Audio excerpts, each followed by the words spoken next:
The chain snapped before Nora Whitcomb had both feet out of the stagecoach. It cracked against the livery post like a rifle shot. Every head in Silver Fork turned.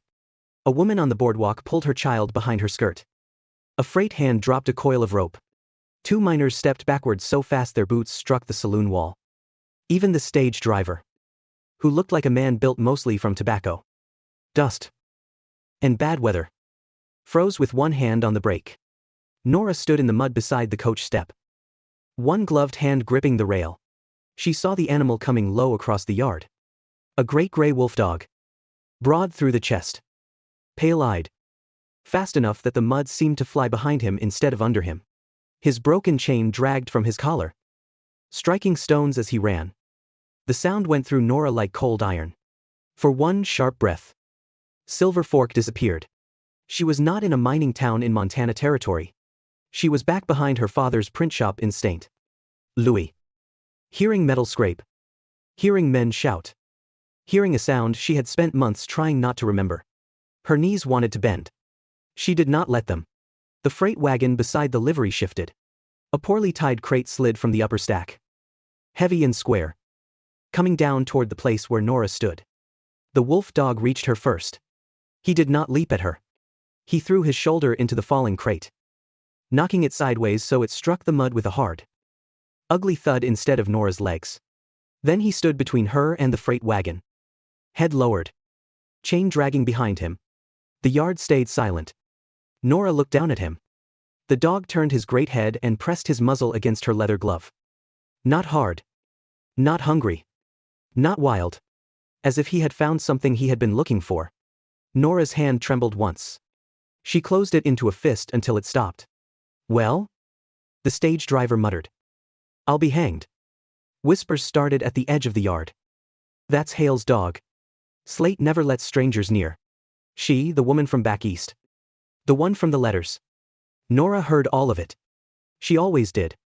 A woman in a green bonnet leaned toward another and said, not softly enough. Rowan Hale must be lonelier than folks thought. The other woman gave a small laugh. Or less particular. Nora straightened her back. She had come west with 2 bags. 1 hat box. A pair of worn gloves. And enough silence to cover 2,000 miles. She had learned long ago that answering every insult only gave it a chair to sit in. So she said nothing. The wolf dog did not move from her side. A man came through the livery gate then. He was tall, lean, and weathered in the way mountain men became weathered when wind had spent years sanding all extra softness from them. His coat was plain. His hat was old. His eyes went first to the dog, then to the broken chain, then to the crate in the mud. Only after that did he look at Nora. Miss Whitcomb. His voice was low and rough, like it had not been used much that morning. Yes. I'm Rowan Hale. I assumed. He looked at the dog again. That's Slate. So I gathered. He has never done that before. Broken loose. Chosen somebody. The words settled between them in the cold yard. Nora looked down at Slate. His head was still near her hand. His pale eyes watched her without demand. Behind them, the town kept staring. Rowan removed his hat. I owe you an apology. The chain should have held. It did not strike me. No? But it frightened you. Nora's answer came by habit. I'm fine. Rowan did not accept it the way most people did. He simply looked at her for a moment. Steady and quiet. Then he said, maybe. Maybe not. That should have annoyed her. Instead, it reached some tired place under her ribs. A freight hand came forward for the broken crate. But Slate turned his head and the man stopped short. Rowan gave the dog one word. Easy. Slate obeyed. But only barely. Rowan stepped toward Nora's bags. Mrs. Klein keeps the boarding house on Alder Street. I thought you might want a room there before we speak about anything permanent. That is sensible. You still have the right to change your mind. Nora looked past him toward Silver Fork. The saloon windows. The assay office sign. The blacksmith smoke. The faces pretending they were not still watching. Then she looked back at Rowan. I did not come this far because I scare easy. Mr. Hale. A faint shift moved across his face. Not a smile. Not yet. No. He said. I reckon you didn't. He reached for her larger bag. Nora almost stopped him. Then she let him take it. Not because she could not carry it. Because the crate had missed her by inches. Because the sound of the chain was still inside her bones. And because choosing where to spend strength was not the same as weakness. They started down the muddy street together. Slate walked at Nora's left side. Close enough that his shoulder brushed her skirt. Rowan called him once. The dog did not come. The whispers followed them from the livery yard to the boardwalk. Nora kept her chin level. But inside her glove, her hand still remembered the press of Slate's muzzle. And behind her, the broken chain lay in the mud. Waiting like the first piece of a story Silver Fork had not yet understood. Mrs. Klein's boarding house sat 2 streets above the assay office. Where the mud thinned and the wind came down clean from the pines. The house was narrow, gray, and better kept than most things in Silver Fork. Its porch boards had been scrubbed. Its windows were straight. A brass bell hung beside the door. Polished enough to catch the mountain light. Mrs. Klein opened before Rowan knocked. She was a small woman with sharp eyes and a black dress buttoned to the throat. She looked at Nora once. Then at Slate pressed against her skirt. Then at Rowan, carrying the larger bag. "I suppose the dog has made his opinion known," she said. Rowan looked uncomfortable. "Yes. Ma'am? Then bring the bags in. East room upstairs. It holds heat better." There was no pity in her voice. Nora appreciated that at once. Inside, the boarding house smelled of coffee, Lee soap, and boiled wool. 2 women sat in the front parlor with teacups in their hands and silence on their tongues. Nora felt their eyes measure her coat, her gloves, the width of her shoulders, the mud on her hem. She climbed the stairs without looking back. The east room was small but clean. A narrow bed, a washstand, a blue quilt, a window facing the high ridge where snow still clung in shaded cuts. Rowan set her bag near the bed. "I'll leave you to rest," he said. Nora turned from the window. "You plan to show me the homestead tomorrow. If you still want to see it." "I do." His eyes moved once to her gloves. After what happened at the livery, most folks would wait. Most folks did not ride 6 days in a stagecoach to inspect a room with a quilt. That almost brought a smile to his face. Almost. "Tomorrow morning. Then," he said. Slate lay down beside the bed as if he had paid for the room himself. Rowan looked at him. "Slate." The dog did not move. Mrs. Klein, standing in the hall, folded her arms. "He can stay if he doesn't eat my rug." "He won't," Rowan said. Nora looked down at the animal. "Does he usually obey you?" "Usually. Then today is unusual." "Yes," Rowan said. "It is." The next morning, Silver Fork was waiting when Nora stepped outside. The town had already made room for its story about her. She saw it in the pauses at the dry goods window. In the way men on the boardwalk stopped talking when Rowan rode up with a bay mare for her. In the way a woman near the church gate looked at Slate and whispered behind her glove. Nora mounted without help. Rowan noticed. He said nothing. That made him wiser than most. The trail to the homestead climbed north through lodgepole, pine, and rock, leaving behind the stamp mills and saloon noise until the only sounds were hooves on frozen ground. Leather creaking. And Slate moving ahead like a gray shadow. The cabin stood on a shoulder of land above a narrow creek. It was larger than Nora expected. And lonelier. The roof held. The chimney stood straight. The fence line had been repaired in places, neglected in others. A spring box sat beyond the woodpile, half buried in frost. Smoke from the chimney would have made the place look welcoming if the windows had not stared so blankly at the slope. Rowan opened the door and stepped aside. Nora entered first. The room was warm enough, but it had the feeling of a place where a man had survived rather than lived. A table worn smooth by use. 2 chairs. One repaired badly. A pantry door hanging slightly crooked. Dry goods stacked wherever there had been space. A hearthstone cracked near the left corner. Nora removed her gloves and set them on the table. "You have good walls," she said. "I have a long list of things needing repair." "That too." He watched her walk the room. She touched the pantry hinge. Tested it once. Looked at the latch. Then she opened a small wooden box on the shelf. Saw folded freight receipts. And paused. "May I?" Rowan nodded. She spread 3 receipts on the table and read them in order. "You pay freight surcharge on water barrels. Only in winter. This one is marked autumn. Rowan came closer. Nora tapped the paper. And the fee is signed through price freight. His face changed slightly. Not surprise. Recognition. Gideon Price has been trying to buy the spring rights north of here. He said. And if he cannot buy them, then he finds other ways to make a man tired. Nora looked back at the cracked hearthstone. Then at the crooked pantry door. Then at the receipts. This house is not only neglected, she said. It is being pressed from the outside. Rowan was quiet for a long moment. Most men would have argued from pride.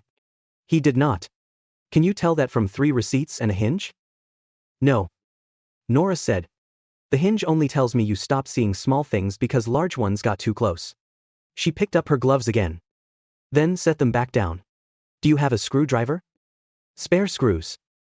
And a clean surface for sorting these papers. Rowan blinked once. Yes. Then I'll start with the hinge. You don't have to. I know.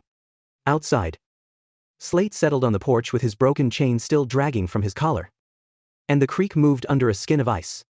Inside. Nora Whitcomb rolled up her sleeves. For the first time since she had stepped into Silver Fork. The whispers felt far away. But on the table. Beneath her hand. Gideon Price's name sat in black ink. And it did not look like gossip. It looked like the beginning of a claim. The snow came before noon. Rowan saw it in the color of the ridge before the first flake fell. He stepped out onto the porch. Looked once toward the pass. And came back inside with his coat already half on. You should stay here today, he said. Nora looked up from the freight receipts spread across his table. I was planning to ride back before dark. Not through that. She followed his eyes to the window. The mountain had disappeared behind a gray wall. Rowan moved to the woodbox.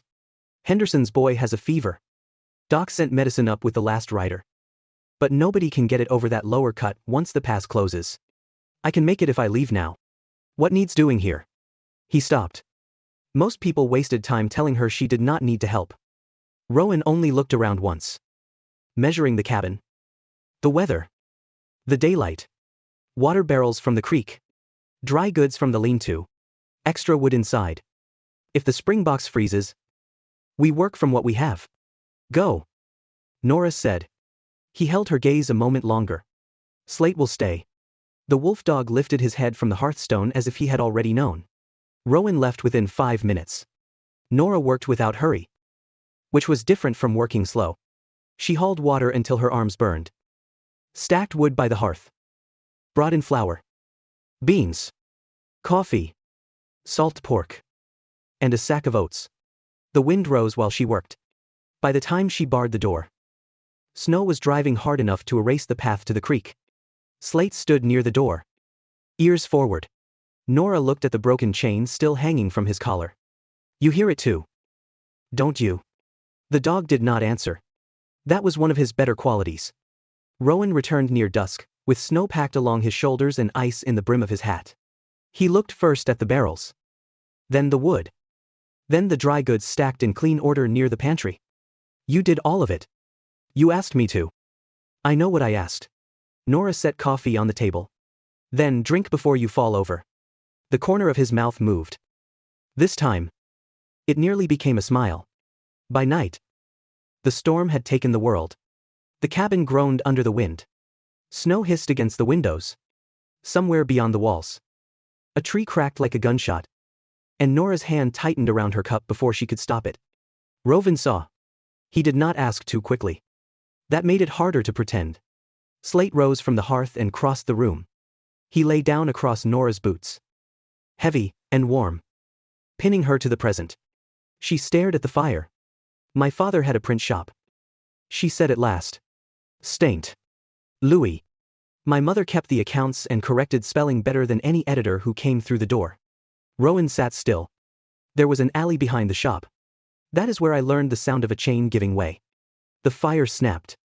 Nora did not look at him. I do not want to speak the rest tonight. You don't have to. Simple words. No pushing. No soft pity. Just a door left closed because she had asked it to stay closed. She breathed once. Slow. I know legal notices because of that shop. Land grants. Survey forms. Tax warnings. Estate claims. My father printed them. I proofread them before I was old enough to understand why men lied so carefully on paper. Rowan looked toward the receipts on the table. Then you saw something today. I saw a beginning. Morning came white and silent.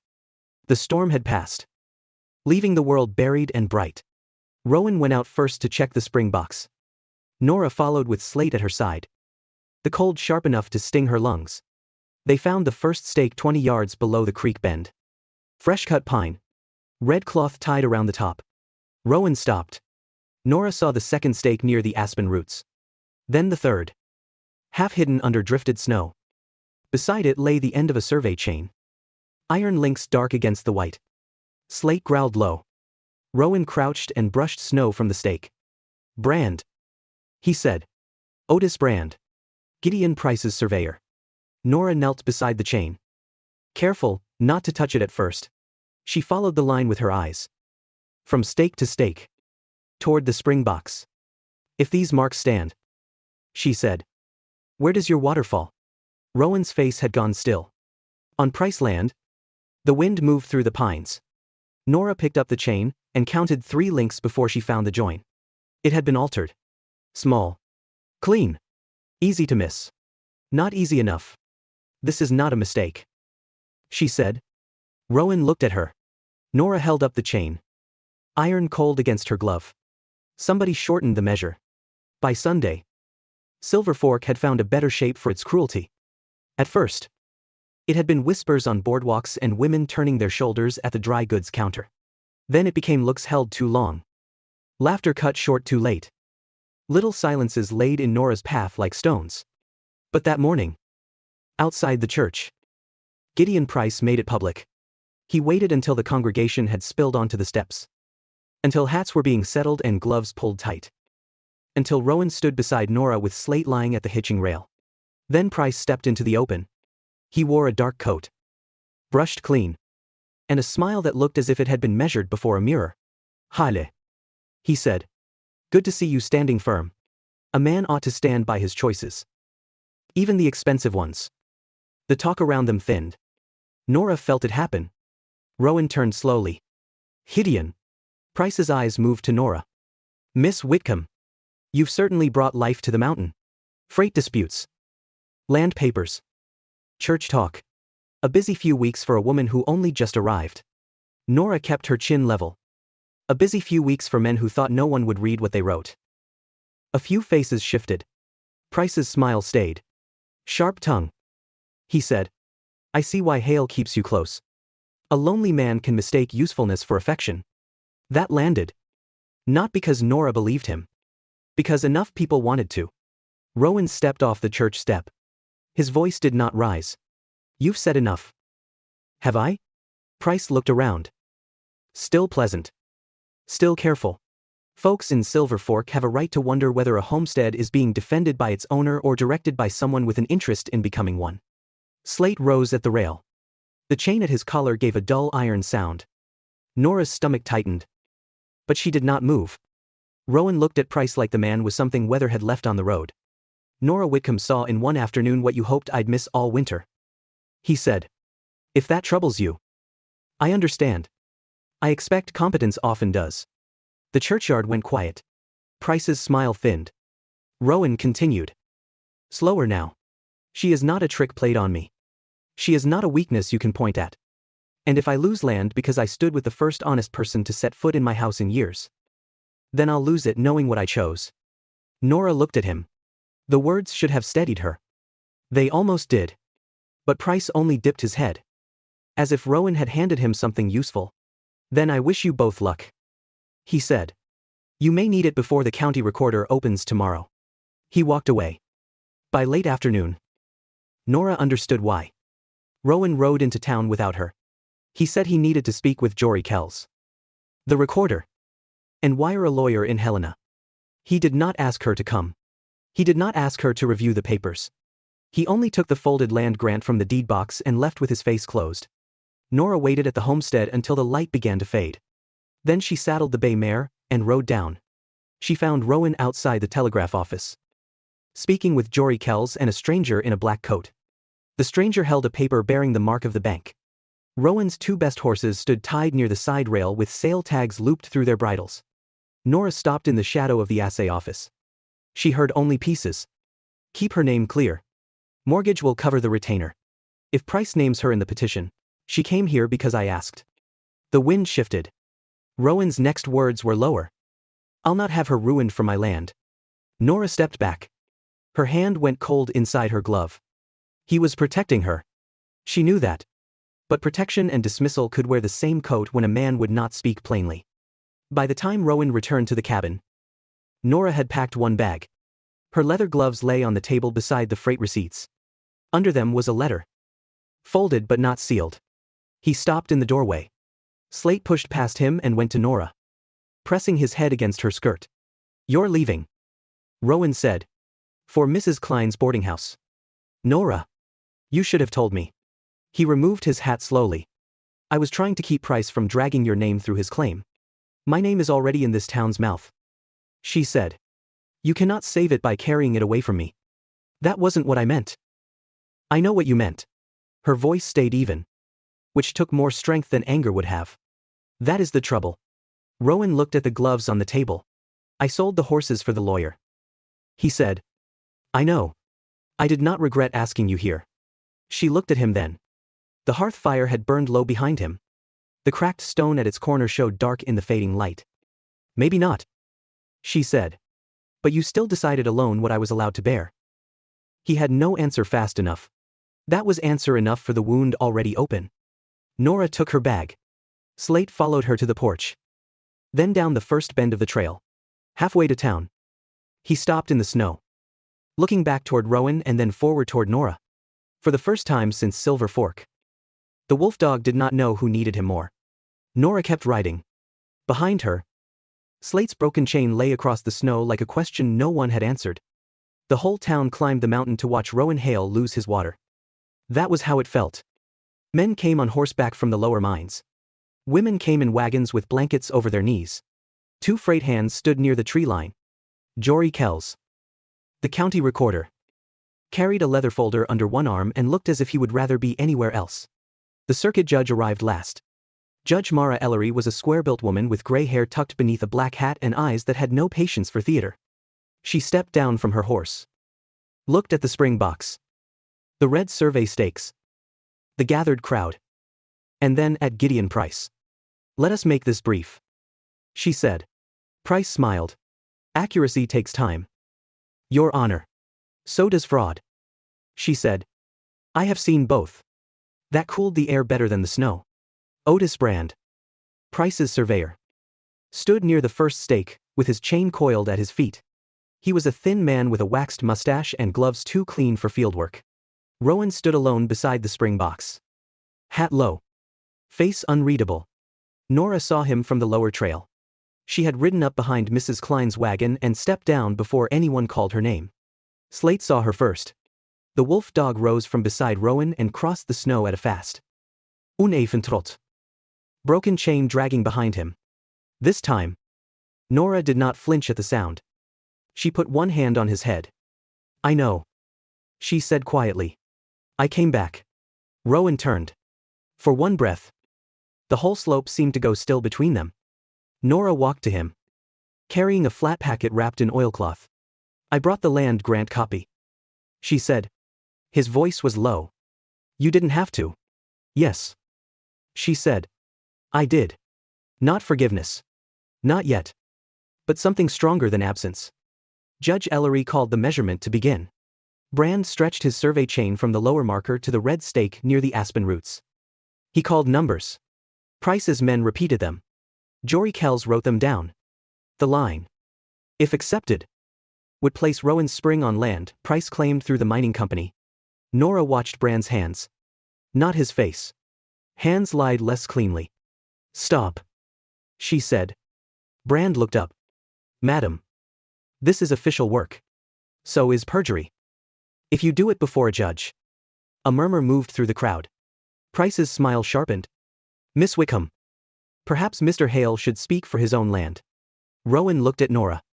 Then he stepped half a pace back. The space he gave her said more than any defense could have. Nora knelt beside the chain. She counted links with gloved fingers until she reached the third join. Then she lifted it for Judge Ellery to see. This link has been replaced, she said. Not broken. Replaced. The iron is newer. And the length is short by near half an inch. Over enough pulls. That changes the boundary. Brand scoffed. A woman who mends hems, now judges survey chain. Nora looked at him. A woman who set type in a print shop reads numbers before she reads men. Jory Kells crouched beside her. He examined the chain. His face tightened. She's right, he said. Price's expression did not change. But something behind it went flat. Brand reached for the chain. That proves nothing. Field chains wear. Repairs happen. Slate began to growl. Not at Brand. At the snow beneath the aspen. The wolfdog dug at the base of the tree. Paws striking frozen earth. Rowan moved toward him. But Nora lifted a hand. Let him. Slate scraped away snow. Leaves. And old dirt until stone showed beneath. A marker. Half buried. Weathered gray. With an old territorial notch cut into its side. Jory Kells went pale. He opened his folder fast. Pulled out the old survey map. And held it against the land. The original boundary stone. He said.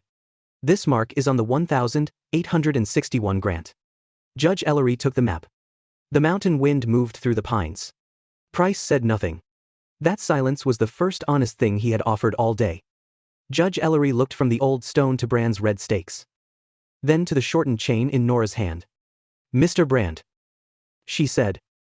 You may explain how your survey missed a territorial marker and used altered equipment. Brand's mouth opened. Closed. Price stepped forward. Your Honor. My company commissioned in good faith. I did not ask your company. The judge turned back to Brand. Answer. Brand stared at the chain as if it had betrayed him. Nora stood slowly. Her knees were cold. Her gloves wet. Her heart steady. Rowan came beside her. Not in front of her. For the first time since the livery yard. Silver Fork looked at Nora Whitcomb and saw more than the woman who had arrived with 2 bags. They saw the spring running where it had always run. They saw the stone no lie had managed to move. And they saw Gideon Price standing on the wrong side of both. Judge Ellery's ruling came before sundown. She stood beside the spring box with Rowan's original land grant in one hand and Otis Brand's altered chain at her feet. Snow had begun to soften under the late light. And the water below the ice kept moving with a sound too steady to argue with. The original boundary stands, she said. The spring remains within the Hale claim. No one cheered. Silver Fork was not that kind of town. But hats lowered. Men shifted their weight. Women looked at Nora Whitcomb a little longer than before. And this time, the looking did not feel like measuring. It felt like learning. Judge Ellery turned to Brand. Your county survey privileges are suspended until review. Brand's face went gray. Then she looked at Gideon Price. Your company will pay costs for this proceeding. Any further claim on this water will come before me. Not through back doors or borrowed chains. Price gave a small bow. Polished even in defeat. Of course. Your Honor. But his voice had lost some of its shine. That mattered. Men like Gideon Price did not vanish when exposed. They adjusted. They waited. They found new rooms to enter. But after that day, the rooms in Silver Fork grew colder when he stepped inside. The saloon no longer leaned toward his stories. The freight office stopped treating his word as weather. Jory Kells posted the corrected water claim in the county window. And men who had once accepted Price's numbers began asking to see the figures themselves. The altered survey chain was locked in a case behind the recorder's counter. No speech beside it. No accusation painted over it. Just iron links. Short by enough to steal a spring. That was not the whole of justice.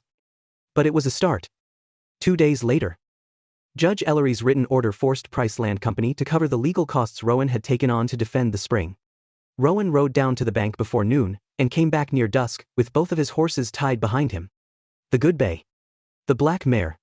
Nora saw them from the porch. She did not say anything at first. Rowan dismounted and stood beside the hitching rail.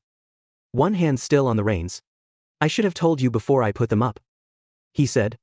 Yes. Nora said. I got them back. I see that. It doesn't mend the choosing for you. No. She said. But it tells me you understood what needed mending. That was enough for the moment. From then on, every paper that came to the homestead was set on the table before Rowan signed it. Freight notice, water record, bank receipt, fencing order. Sometimes, Nora read them. Sometimes, she only looked at him and nodded. The point was not that she needed to approve every nail and hinge. The point was that he no longer mistook silence for protection. They rode back to the homestead near dusk. Slate trotted between them, tired but pleased with himself, his broken chain still dragging through the snow until Rowan finally stopped, knelt, and unbuckled it from his collar. The iron fell into the road. Slate shook his thick neck once. Free of it. Nora watched the chain lying there. Rowan picked it up. I should have taken this off sooner. Yes, Nora said. He looked at her. She did not soften the truth. But she did not sharpen it either. At the cabin, the fire had burned low. The room smelled of ash, coffee, and cold wool. Nora's leather gloves still lay on the table where she had left them before going back to town. Rowan picked them up and held them out to her. I should have spoken plainly, he said. I thought I was keeping trouble off your name. You were deciding for me. Yes. The word was quiet. No excuse after it. That was why she could take the gloves. Nora set them beside the hearthstone, where the crack ran dark through the corner. You once said the list got too long to see the top, she said. Rowan followed her eyes. I can see it now. The next morning, he mixed mortar before breakfast. Nora watched from the table while he worked the gray paste into the cracked hearthstone with slow, careful hands. He did not rush. He did not pretend the crack had never been there. He filled it because a thing could be damaged and still worth holding together. By noon, the hearthstone held. By spring, Nora had a room of her own built onto the east side of the cabin. Not a parlor. Not a decoration. A workroom. With a wide table, shelves for cloth, and a window facing the creek. Women from Silver Fork came with torn hems, riding coats, curtains, and sometimes legal notices they wanted copied clean, because they had heard Nora read difficult papers better than most men wrote them. They paid proper rates. Mrs. Klein made sure of that. One miner's wife brought a bolt of blue cloth and said, awkwardly, I heard you know how to cut a sleeve so it lasts. Nora looked at the cloth. Then at the woman. I do. That was all. No grand apology. No easy friendship. Just work brought to the proper door and paid at the proper price. Sometimes that was how respect first learned to stand. One afternoon in June, a freight chain snapped outside the livery. The sound cracked through Silver Fork. Nora stopped in the doorway of the dry goods store. One hand on a folded length of muslin. Her breath caught once. Her fingers tightened around the cloth. Slate lifted his head from the boardwalk. Rowan, standing beside the hitching rail, saw her go still. He did not rush to her. He did not speak for her. He only waited. After a moment, Nora breathed out, set the muslin under her arm, and stepped into the street. The sound had found her. But it had not moved her. That mattered more than anyone in town understood. Gideon Price stayed in Silver Fork. But his shadow grew shorter. Otis Brand left before the thaw. The spring kept running through Hale Land. And every month Jory Kells posted the water record where anyone could read it. Rowan and Nora married at the homestead when the first wildflowers came up near the creek. No crowd from town. No grand speech. Mrs. Klein stood witness. Jory Kells signed the paper. Slate sat by the door with his pale eyes fixed on the preacher, as if making certain the man did his work correctly. Afterward, Nora hung the old broken chain on a hook beside the door of her workroom. Rowan saw it and went still. You sure? Yes, she said. I want to know where it is. Years later, when Slate had gone gray around the muzzle and slept more than he guarded, he would still lift his head whenever Nora passed that chain. Not afraid. Not restless. Only remembering. And when his time came, it came gently. Beside the hearthstone he had claimed as his own from the first winter, they buried him near the old boundary marker by the spring. Rowan stood with his hat in both hands. Nora placed one leather glove on the stone. Just for a moment. Then took it back. He knew first. Rowan said. Nora looked at the water moving clear over the rocks. Yes, she said. He did. Behind them, the homestead stood warm against the mountain. The hearthstone held. The spring ran where it had always run. The horses moved in the lower pasture. Nora's workroom window caught the last light of day. And the broken chain by her door no longer sounded like fear. It sounded like proof that fear could follow her all the way west and still not get the final say. This is a fictional story created for entertainment. Any resemblance to real people, places, or events is purely coincidental.